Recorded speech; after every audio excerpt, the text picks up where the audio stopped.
te simți artist.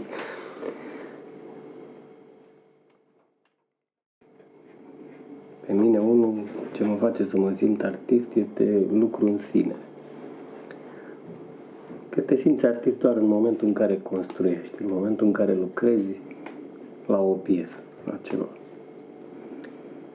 Când s-a terminat piesa, cum au mai spus și alții,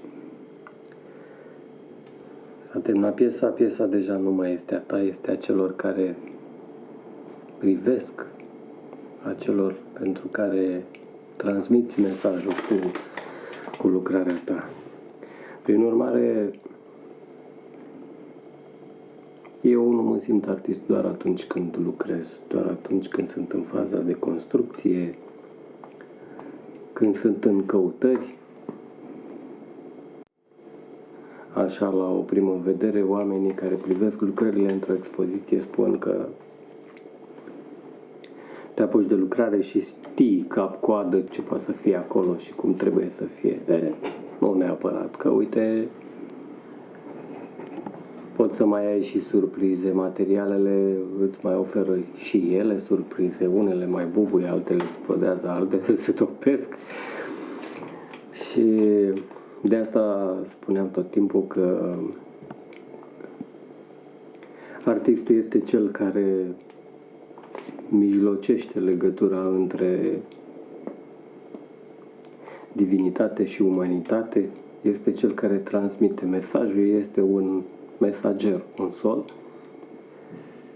Prin urmare, ceea ce faci, poți să începi cu o direcție și lucrarea să capete o cu totul altă direcție, pentru că mesajul trebuie să fie altfel. Și în ziua respectivă în care, să zicem că îți dai un termen limită la care să termini lucrarea respectivă, mesajul trebuie să fie altul decât ăla pe care îl gândești tu.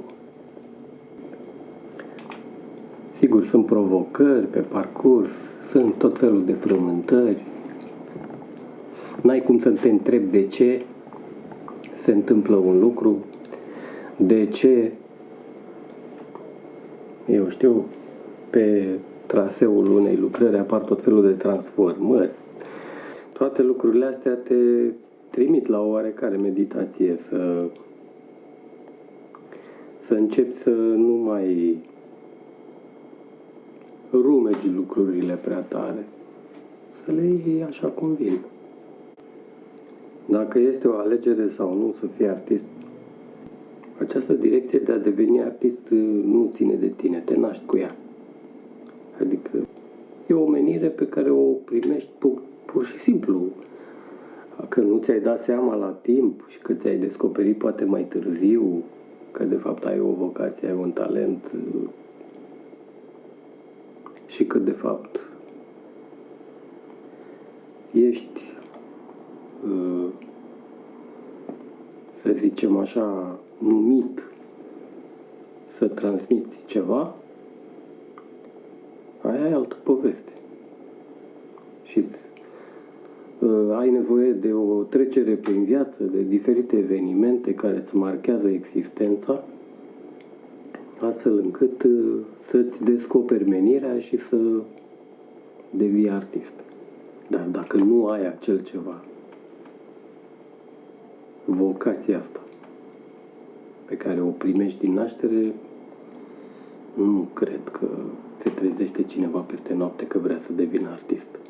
Că arta nu înseamnă numai a face ceva, a construi un obiect, punct. Arta înseamnă a simți. Trebuie să simți ceva în momentul în care lucrezi și transmiți. Lucrarea înmagazinează energia ta și o transmite mai departe. Nu e un lucru simplu. Un lucru chiar foarte, foarte delicat. Dacă sunt momente în care te întrebi de ce ai ales să fii artist, sigur că da. Momentele astea poți să le ai uneori zilnic, poți să le ai de mai multe ori pe zi. Pentru că știm toți, sunt frământările astea. Un artist nu prea are treabă cu ce se întâmplă în cotidianul zilnic. Răspunsurile pot să vină sau pot să nu vină. Cert este că un artist continuă să facă ceea ce știe să facă, ceea ce a primit ca dar să facă, punându-și în continuare aceleași întrebări. Da, ca un CD stricat, ca o placă de pick-up de-aia zgâriată care se întoarce înapoi la aceleași întrebări. La un moment dat se poate întâmpla să apară această revelație și să primești răspunsul. E ca la budiști cu iluminarea. Da? Să se aprindă beculețul și să-ți dai seama, aha, ia uite că până la urmă nu degeaba am făcut eforturile respective ca să ajung în punctul D și să-mi dau seama că oamenii chiar aveau nevoie de lucrul ăsta. Întrebarea devine mai accentuată în momentul în care vezi că ceea ce faci nu este pe aceeași linie cu ce se întâmplă, că oamenii nu reușesc să vadă, oamenii nu reușesc să înțeleagă, nu sunt interesați de ceea ce faci. Și dincolo de asta, peste tine vin lucrurile cotidiene, vin facturi, vin tot felul de nenorociri. Și atunci lucrurile astea te distrag. Încep să te trimită cumva să o iei pe lângă, așa, pe ușoare drumuri paralele, să tot faci bucle și de-aia traseul tău nu mai este în linie dreaptă, începe să fie foarte ondulat și să-ți dai seama că de-a lungul anilor ai pierdut foarte mult timp ca să poți să trăiești, să poată carcasa asta a ta să existe. Asta este situația. E o luptă, ce să mai e. E o luptă pe care trebuie să o duci. Ce rămâne din toată treaba asta? Rămâne să nu te pierzi și să rămâi cu ceea ce ai, să rămâi cu esența. Asta e cea mai importantă. Restul chiar nu mai contează. Și esența, practic, este bucuria asta pe care o ai de fiecare dată când finalizezi o lucrare, când vezi că, indiferent că este ce ți-ai propus sau, cum spuneam mai devreme, direcția poate să fie alta și